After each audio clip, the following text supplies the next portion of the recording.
அன்பு தமிழ் நெஞ்சங்களுக்கு இனிய வணக்கங்கள்.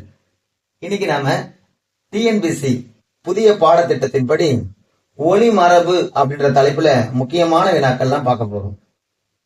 போன ஷார்ட்ஸ்ல எருமை இதோட ஒளி மரபு என்ன அப்படின்னு நம்ம கேட்டிருந்தோம். அதற்கு சரியான விடை என்ன அப்படின்னா கணைக்கும் அப்படின்றதுதான். சில நேரங்கள்ல எக்காலமிடும் அப்படின்னு நம்ம சொல்றோம். இப்ப எருமைக்கு கணைக்கும் என்பதும் சரி, அடுத்த ஆப்ஷனா எக்காலமிடும் என்பதும் சரிதான். அடுத்ததா சில முக்கியமான வினாக்கள்லாம் பார்க்கலாம்.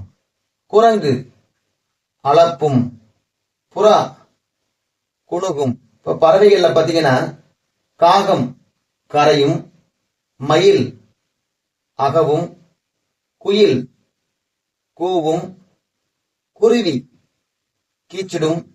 இதெல்லாம் நமக்கு எளிமையானதுதான், அதெல்லாம் நினைவில் வச்சுக்கங்க. அடுத்து பாருங்க, கூகை அப்படின்றது குழரும், ஆந்தை அலரும், வண்டு முரளும், தேனி ரிங்காரமிடும், வானம்பாடி வாடும், வாத்து கத்தும், பள்ளி பாருங்க சொல்லும், பள்ளி வந்து சொல்லும், பன்றி உருமும். இப்ப நம்ம தெரியும் புலி என்ன பண்ணும், அதுவும் உருமும் தான். சிங்கம் முழங்கும் அப்படின்றது சரிதான். சிங்கம் வந்து கர்ஜிக்கும் அப்படின்னு நம்ம சொல்லலாம். பூனை சீரும்.